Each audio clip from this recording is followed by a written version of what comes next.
பண்ணுறீங்க ரெண்டு பேரும்? நாங்கள் பனங்கிழங்கு நோண்டுறோம். பனங்கிழங்கு நோண்டுறோம். இப்போ வச்சு 2 மாதம் ஆகுது. இந்த பாருங்க மாடு பிடுங்காத விட்டுன்னு வச்சுக்க அந்த மாதிரி கண்ணு வந்துடும். இப்போ பனங்கிழங்கு நோண்டி வச்சுக்கிறேன் பாருங்க. பனங்கிழங்கு எவ்வளோ ஆழம் பாரு, கேமரா கிட்டே தாம்மா எவ்வளோ ஆழம் போது. பனங்கிழங்க நோண்டி எடுக்கிறது அவ்வளோ கஷ்டப்பட்டாலும் இப்போ சாப்பிட்டுன்னு வச்சுக்க நம்ம உடம்புக்கு அவ்வளோ ஸ்ட்ரென்த்து. இதெல்லாம் இப்போலாம் யார் சாப்பிட்றாங்க? அதெல்லாம் இது வந்து கரியாங்கொட்டை. இப்படி இஸ்துன்னு வச்சுக்க இந்த காம்பு வந்ததுன்னா அது ஊழக்கொட்டை.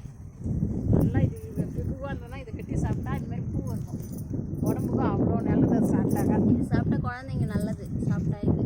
இது வந்து 2 விதமாக இருக்கும். இது மாதிரி கழுகுலேருந்து எடுத்தால் தண்ணியாக இருக்கும். அது வந்து ஊழக்கொட்டை சொல்லுவோம். இது மாதிரி இருந்தால் கரியாங்கொட்டைன்னு சொல்லுவோம்.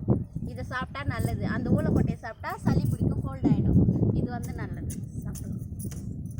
அந்த காலத்து ஆள்லாம் எப்படி இருக்கிறாங்க பாருங்கள். இதெல்லாம் சாப்பிட்டு தான் இப்போ தான் என்னென்னமோ சாப்பிட்றாங்க. ஆனால் இது நோண்டுறது அவ்வளோ கஷ்டம். கேமரா கிட்ட ஏற்ற மாதிரி வரணும். எவ்வளோ ஆழத்தில் இருக்கும். இது வந்து அப்படியே நோண்டணும்.